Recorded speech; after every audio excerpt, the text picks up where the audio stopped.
The crash. They are coming. The ship was falling fast. Varela held tightly to the cold metal walls. Red lights flashed.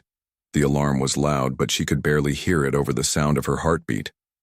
Outside the window, the blue and green planet called Earth grew bigger and closer. "Hold together," she whispered to her ship. Just a little more. Smoke filled the small cabin. The controls were dead. She had lost all power 5 minutes ago. The enemy ships had damaged her badly. There was no time to send a signal, no time to turn around. Earth was the only choice left. She remembered what the archives said about humans. Dangerous, violent, monsters with soft skin and sharp minds. They eat anything. Some say they eat living things, even aliens. Varela's hands shook as she pressed the last command button. The ship entered emergency landing mode. She closed her eyes and prayed to the stars. Then everything went black.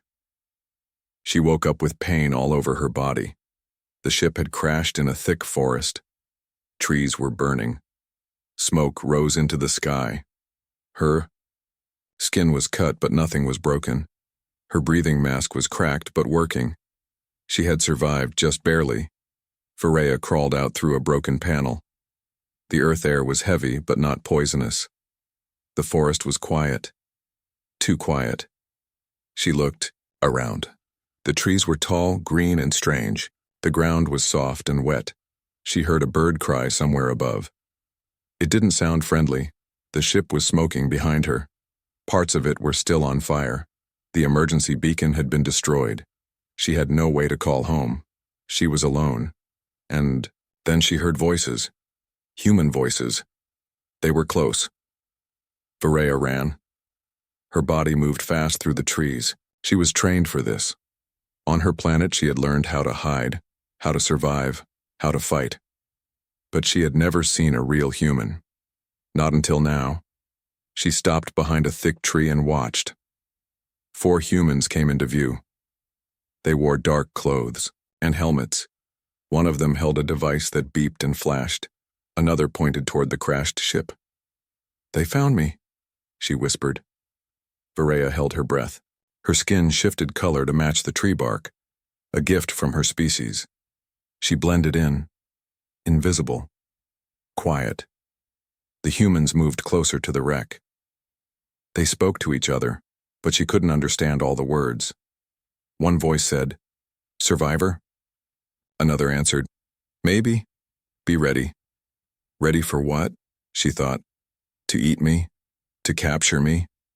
She remembered the old stories told to alien children. Humans don't talk.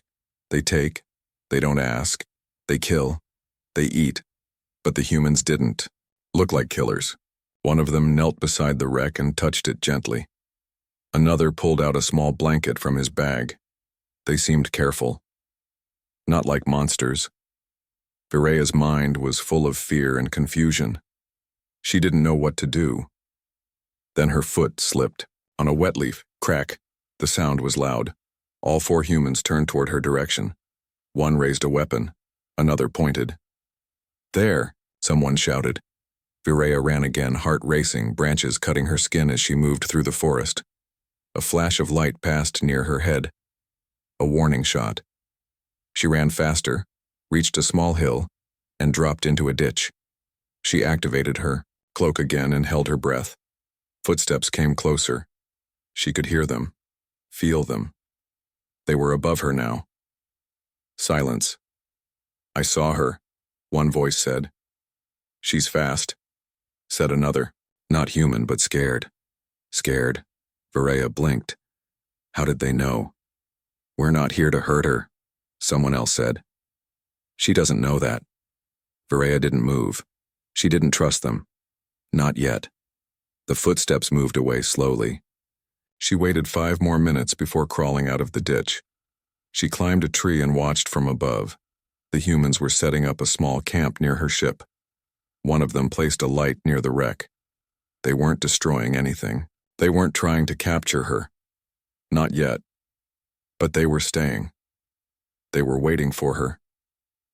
Varela sat high in the tree, watching them, thinking. breathing slowly. She didn't understand these creatures. They were supposed to be monsters.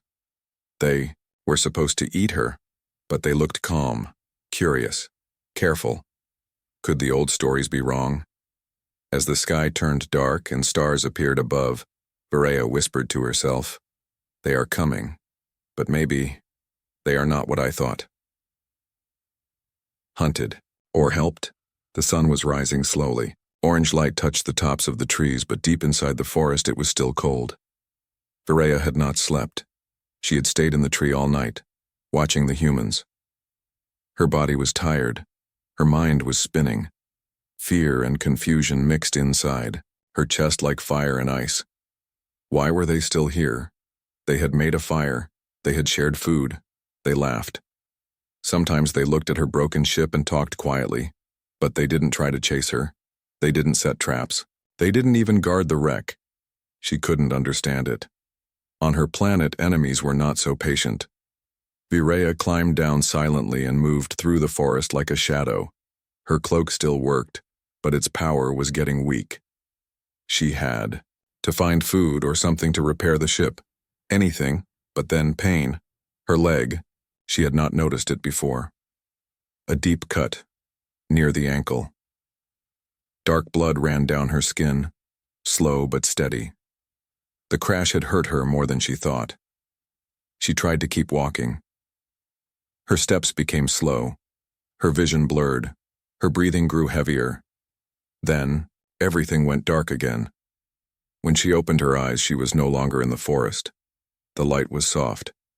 The air smelled clean. She was lying on a soft surface, like a bed. A thin blanket covered her.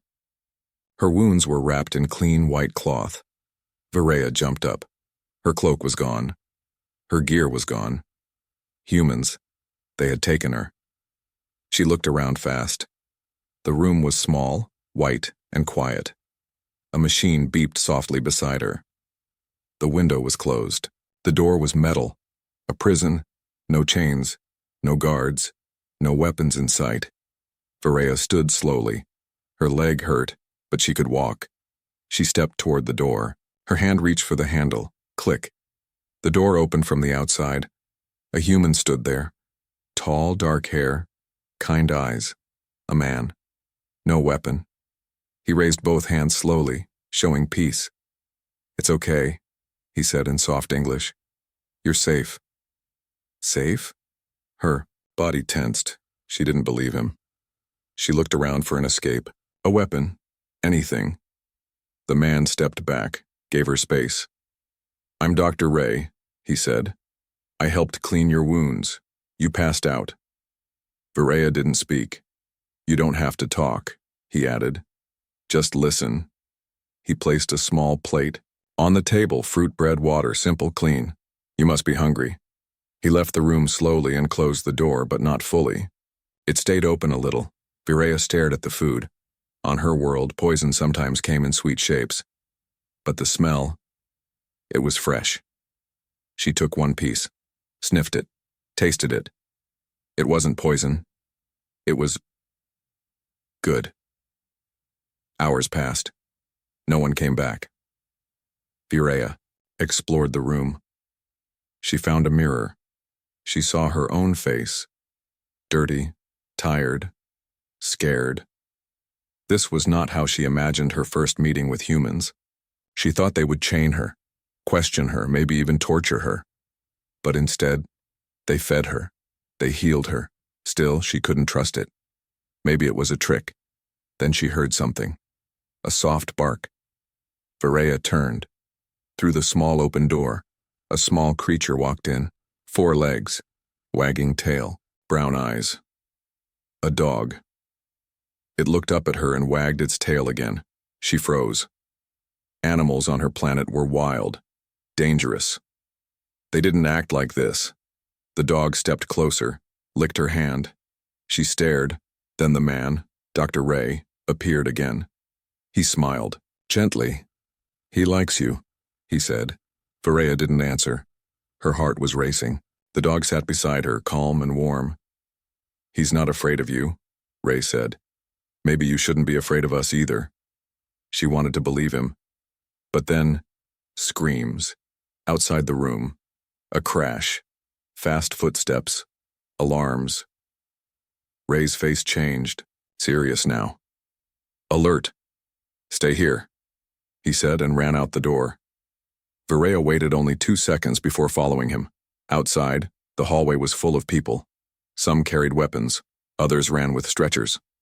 A voice came from a speaker above. Unidentified. Object detected incoming, prepare for impact. Varela's blood ran cold. No, it couldn't be. She rushed to a window and looked up at the sky. A dark shape was coming down fast. Not a human ship. One of hers. They had found her, and they were not here to rescue her. They were here to finish what they started. First contact. Monster with a smile. The sky shook. Varela watched the dark alien ship come closer. It roared through the clouds like a falling star, burning the air behind it. Humans were shouting all around her, moving quickly, preparing for the worst. What is that? One soldier yelled. It's not one of ours, another answered.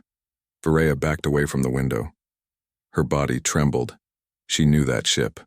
It was from her planet, but not from her tribe. It belonged to the Black Sky Command, a secret force, used only for destruction. They didn't come to save her. They came to erase her. She had failed to die in the crash. Now they wanted to finish the job. And the humans? They were just in the way. I have to warn them, she whispered. But why? They were supposed to be her enemies. Monsters. Devourers. Then she remembered the dog's warm eyes. The soft bed. The bandaged wounds. And Ray. He had smiled at her. Not like a hunter. Like a friend. She ran down the hallway. Dr. Ray was inside a control room. Screens showed the alien ship landing miles away in a field. Human soldiers were setting up defenses. The air was thick with fear. He turned as she entered. You shouldn't be here, he said. They're not here for peace, Varela said, her voice low but strong. They will destroy everything. His eyes searched her face. How do you know? Because I come from them. Everyone in the room went silent. A woman aimed a gun at Varela. Another stepped forward, ready to restrain. Ray raised his hand. No, let her speak. Varela stepped forward. You helped me, you fed me. I didn't expect that. My people told me you were monsters. Killers. But now I think we were wrong. Ray looked at her closely. And what do you think now? She took a breath. You're not monsters. But they are. The base went into lockdown. All non-combat. Staff were sent underground. The soldiers prepared weapons. Tanks moved into position. Aircraft circled above. Outside, the alien ship opened slowly. Black metal arms unfolded like spider legs. The doors hissed. 5 tall figures stepped out. They didn't look like Varela. They wore full armor. Red eyes. No faces. No mercy. The hunters, she whispered. What do they want? Ray asked. Me. Later that night, Varela sat in a small room, alone with Ray. He gave her a device. She pressed the glowing crystal inside it, and suddenly, her words became clear. The translator was working. Thank you, she said in perfect English now. Ray smiled again. You're welcome. She looked at him for a moment. You could have left me to die, why didn't you? His answer came slowly. Because we're not all the same. Not all humans want war. Varela nodded. And not all aliens want death. They sat in silence for a while. What will they do if they find you? Ray asked. They'll erase me, she said. I saw too much. I escaped when I shouldn't have. They think I'm broken. You're not broken, he said. She looked away. Then why do I feel like a mistake? Ray stood up and walked to the door. You're not a mistake. You're a beginning. Then he left. Outside the alien, hunters moved through the forest, fast, quiet, deadly. Cameras lost them. Drones disappeared. They were getting closer. A soldier found a strange device near the base perimeter. A recording. It played, "Release the girl, or be destroyed." Back. Inside, Varaya opened a hidden panel on her arm. It was something she had kept secret. An energy pulse that could disable small weapons and systems for 10 seconds. "If they come inside, I'll use this," she said. Ray shook his head. "You don't need to fight alone." But Varaya had already decided this wasn't just about her anymore. That night, while the base slept, Varaya stood at the door to the surface. She could feel them. Her hunters. They were near, and this time, she would not run. The secret room midnight. The base was quiet, but not peaceful. Soldiers patrolled the halls. Security lights blinked red. No one laughed. No one slept deeply, and Varaya could feel it in the walls. Something was wrong. Since the message from the alien hunters, Ray had been more careful, more silent. He avoided her eyes sometimes, spoke to others in whispers. He said it was nothing, but she knew lies. Her own people had lied to her for years. So she followed, not openly. She moved through hidden corners of the base, using her light step and soft skin to blend with shadows. She had trained for escape. She was built for silence. Ray entered a room behind a locked door. He used a handprint scanner. High clearance. The door closed behind him. Varaya waited. Then she moved forward, pulled out a tool from her belt. One of the few things she had hidden during recovery. Within seconds, she hacked the lock. The door opened with a soft hiss. The hallway inside was different from the rest of the base. Colder, darker, made of older metal. It felt abandoned or forgotten. She stepped inside. No alarms. Just silence. She passed old labs, broken chairs, flickering lights. The walls had scratches, long ones, like claws. One door was half open. She entered. It was a lab, but not for humans. In the center of the room was a large glass tank, empty now, but stained. Burn marks. Claw marks. Inside the drawers she found photos. Alien creatures. Some looked like her. Others looked twisted, scared, half-dead. Records. Experiments. She flipped through pages. Most were blacked out, classified. But one line repeated often. Subject did not survive stress test. She stepped back, heart pounding. A video screen lit up nearby. An old recording played automatically. A scientist, not Ray, was talking to a camera. Test 12B. Alien subject unable to understand commands. Stress level critical. Initiating phase 3. The alien on the screen. She couldn't look. They had studied her kind before. They had tried to break them. Just like the stories said. A noise came from behind her. She spun around. Cloak ready. It was Ray. He looked surprised.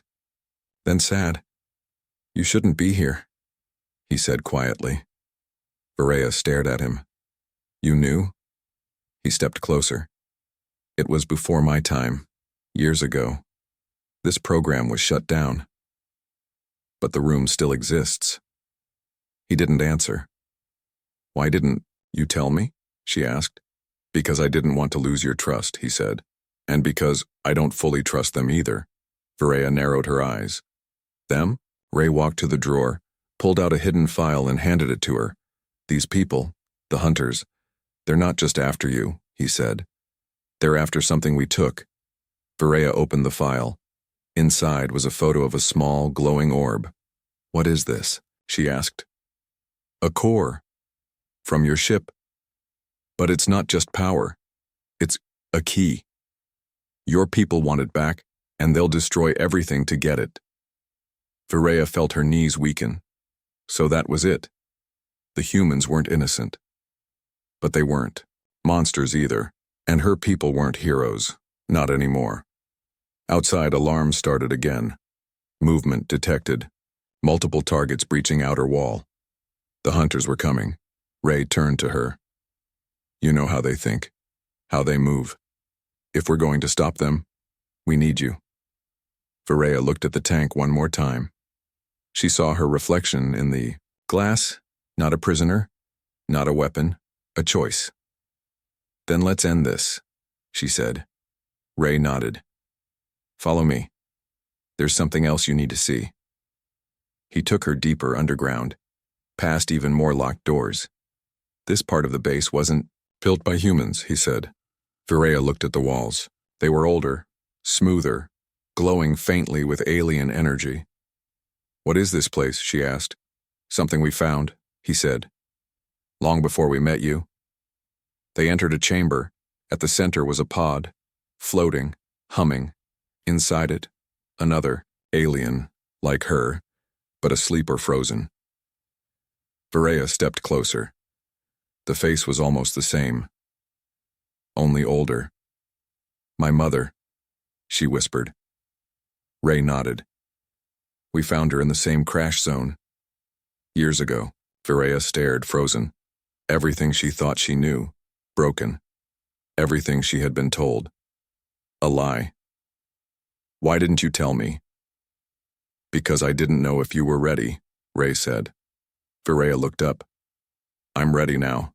Ray's truth. Varela stood in silence. Her hand pressed against the glass of the pod. Inside it, her mother floated. Still, pale, not aging, not dying. Alive. But trapped. Dr. Ray stood behind her, quiet. Waiting. How long has she been like this? Varela asked, her voice shaking. 6 years, Ray replied. We found her in a crash, same location as where you landed. Only we didn't understand who she was. Varela turned slowly. You locked her away. Ray didn't defend himself. We didn't know if she was dangerous, he said. Our first contact with your species was not peaceful. Varela looked back at the pod. She was a teacher, a traveler. She left our planet to explore. She never came back. Ray stepped forward, took out a small device from his coat. It projected a glowing image in the air. Video footage. Earth. 12 years ago, the sky was on fire. A large alien ship burned through clouds. Missiles launched. Human jets fired. The ship crashed in flames. Soldiers surrounded it. The door opened. Out came 2 figures. Her mother and someone else. We tried to speak to them, Ray said. But they didn't speak our language. And something happened. One of our men panicked. He shot first. On the screen, a human soldier raised his gun. A shot fired.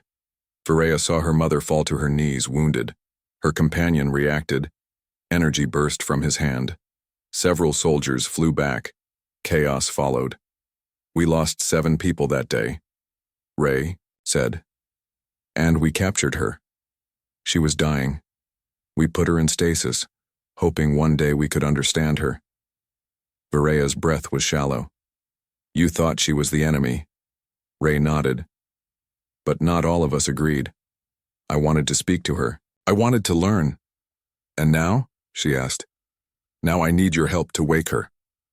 Varela stepped back. Her head was spinning. Memories of her people calling humans monsters. Memories of humans calling her dangerous. But this wasn't war. This was fear. On both sides. Why now? She asked. Why tell me all of this? Ray turned to her. Because the hunters are coming, he said. And if they find her, they'll kill her. She carries something inside her. Something they want. The core, Varela said. The thing you stole. Ray shook his head. Not exactly. The core isn't just power. It's a memory capsule. A living record of everything she saw, learned, and felt. Your mother's mind holds the key to peace. Or destruction. Varela understood now. Her mother didn't just travel for knowledge. She carried truth. And the hunters wanted it buried forever. That night, the base shook. Explosions in the distance. The hunters had arrived. They weren't using words. They came with fire. Varela stood beside Ray in the command room. Soldiers rushed by, weapons loaded. Alarms screamed. We can't win this fight, one officer said. Their armor is too strong. Our weapons barely slow them down. Then we don't fight, Varela said. What do you suggest? The general asked. We give them what they want. Ray stared at her. Your mother? Varela looked out the window at the dark horizon. No, we give them a message. She walked alone into the outer field. Lights from the base lit the ground behind her. In the sky above, a hunter ship hovered, silent like a shadow. 3 tall figures dropped from it and landed in front of her. Red eyes, black armor. Cold. They didn't speak, but they knew who she was. Varela stood tall. You've come for the past, she said. But I've seen the future, and it doesn't belong to you. One of the hunters raised a weapon. Varela didn't flinch. Loud sound echoed. From behind her, a message played. Her mother's voice. Not in her native tongue. Not in English. But in a universal code that echoed emotion more than language. It was beautiful. The hunters froze. The voice spoke of peace, of learning, of fear turning into curiosity, of humans helping when they could have hurt, of lies told. By the command to keep the stars divided, Varela took a step forward. You can silence me, she said, but you can't silence truth. The leader lowered his weapon. For the first time, he spoke. She lives? Varela nodded. And she remembers everything. Back at the base, Ray unlocked the final seal. The pod hissed. Varela's mother opened her eyes. Softly, painfully, she spoke her daughter's name and smiled. The enemy above the sky above Earth was no longer quiet. 3 hunter ships hovered, like shadows over the human base, massive, black and still, like waiting wolves. No fire, no words, just silence and threat. Inside the base, everyone waited. Tanks stood ready. Soldiers were in position, but no one moved. Varela stood by the glass window in the control tower. She looked up at the ships, her people's machines, her people's fear, her people's silence. And yet, she felt nothing but cold. Her mother sat beside her, awake at last, pale and weak, but still full of light. Her voice was soft. They came for the memory, she whispered, but they fear what it will reveal. Doctor, Ray stood nearby, watching both of them closely. So what happens if we give it to them? Varela turned. They'll destroy it. Ray nodded. And if we don't? Varela didn't answer. Her heart already knew the truth. On the ground, one of the hunter ships opened. 2 figures came out, tall, armored, faces covered. They didn't speak. They walked slowly toward the gate. Varela stepped forward. Open it, she said. Are you sure? The general asked. Yes. The gate opened. Varela walked out alone to meet them. Wind blew across the field. Dust in the air. Silence all around. She stood face to face with the lead hunter. She recognized his voice from long ago. A commander. Once her teacher. Once her protector. Commander Nall, she said. He didn't respond. You trained me, she said again. You said I was born for greater things. He finally spoke, voice flat like stone. You were. Then why are you here to kill me? His red eyes glowed brighter. You crossed a line. No, she said. I opened a door. Nall stepped forward. Your mother broke the first code. She recorded truth meant to stay buried. She shared it with the humans. And you, Varela? You followed her. Varela looked him in the eyes. I followed my heart, not lies. Behind them, the other hunter placed a small orb on the ground. A message device. It lit up. You have 1 hour, it said in multiple languages. Surrender the memory capsule or we level this base. Then the hunters turned and walked away. Varela returned to the base. Inside, arguments exploded.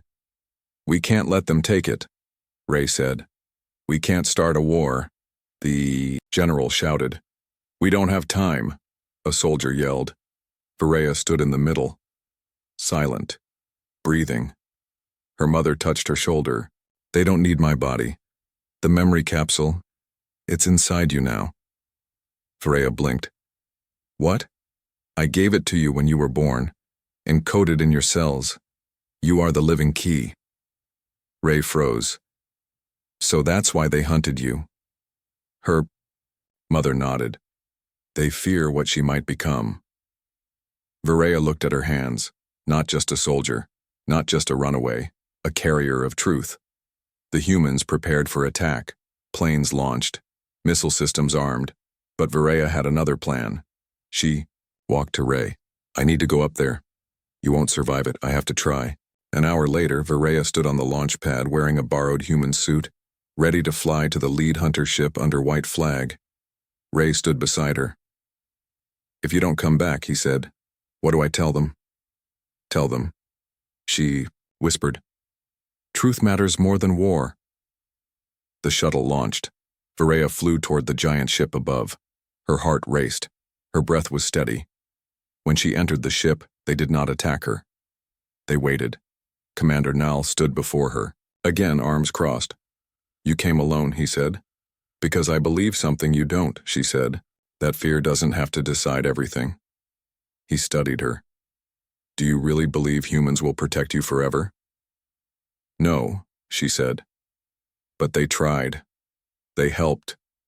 When they could have killed me. And that means something. You would betray your own blood for them? No, she said calmly. I honor my blood. By ending its violence. Then slowly she raised her hand. A soft light began to glow from her chest. Not a weapon. Not a signal. A memory. A voice, her mother's voice, began to play inside the ship. It echoed in every hall, every screen. We left home in fear, but we found hope in the unknown. The stars do not belong to fear. They belong to those brave enough to understand. The hunters fell silent.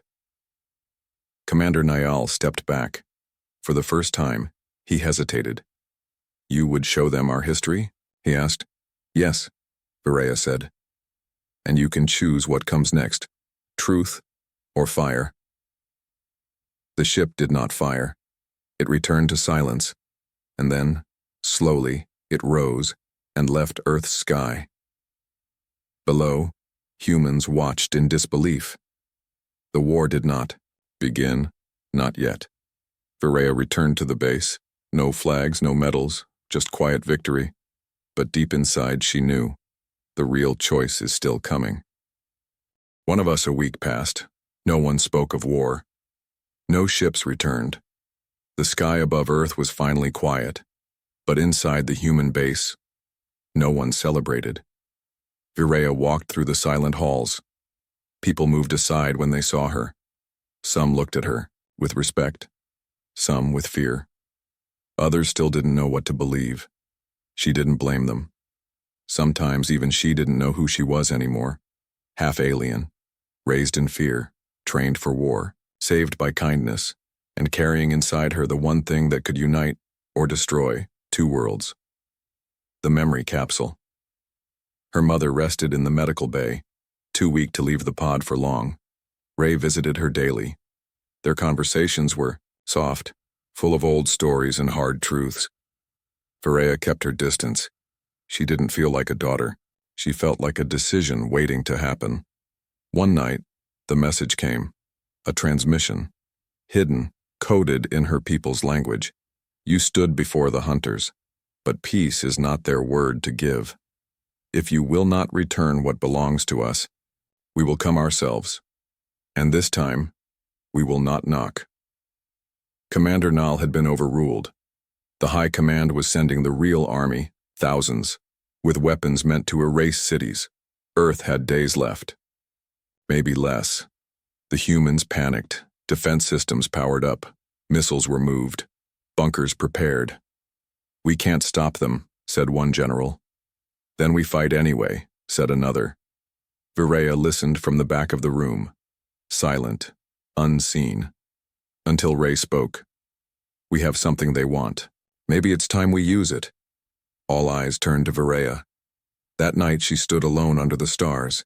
She looked up at the sky, knowing that somewhere beyond it, her people were flying toward her. Fast, angry, ready. She reached into her chest. Not physically, but inward, and let the memory capsule rise. A glowing orb appeared in her palm. Soft, silent, full of truth. This was the last piece of her mother's journey. But if she gave it to the humans, they might unlock its power, its secrets. If she gave it to the aliens, they might bury it, erase what her mother died to protect. No choice felt right. So she walked, deep underground, past the labs, past the sleeping guards, to the chamber no one used anymore. Inside, an old satellite link still worked, connected not to Earth, but to space. Varela placed the orb inside the transmitter and began to speak. Her voice reached both worlds. Human satellites picked up her message. Alien ships received the signal. I was born in fear, trained in silence, told that humans would devour me. They didn't. They healed me. They fed me. They listened, she continued. But I've also seen the truth of Earth. Secrets, lies, fear. This world is not perfect, neither is mine. She paused, heart heavy. I am not human, I am not just alien, I am what comes next, and you don't get to choose for me anymore. Then she activated the memory capsule. The truth poured out, a full ancient record of her mother's journey, her peaceful mission, the attack, the pain, the hope. It streamed into space, not to one side, but to everyone. No more secrets, no more war bargaining, just truth. The alien fleet slowed. One by one, ships stopped their engines. No commands were given, no weapons fired. They just watched what they had never seen before. Their own lies dissolve in light. And Earth waited. No bombs fell, no fire came. In the skies above, the ships turned and left. The base celebrated. Some called it a miracle, others called it madness. Varela called it choice. Later, as the sun rose, Ray found her sitting alone near the edge of the forest, sat beside her. You saved both sides, he said. No, she replied. I gave them the truth. What they do with it is their choice. Ray nodded. So, what about you? She looked at him. I don't belong to the stars anymore, she said, and I don't belong to Earth. Then she smiled softly. But maybe I belong to both. He smiled too. One of us, he said. She stood, looked to the horizon and whispered, one of all.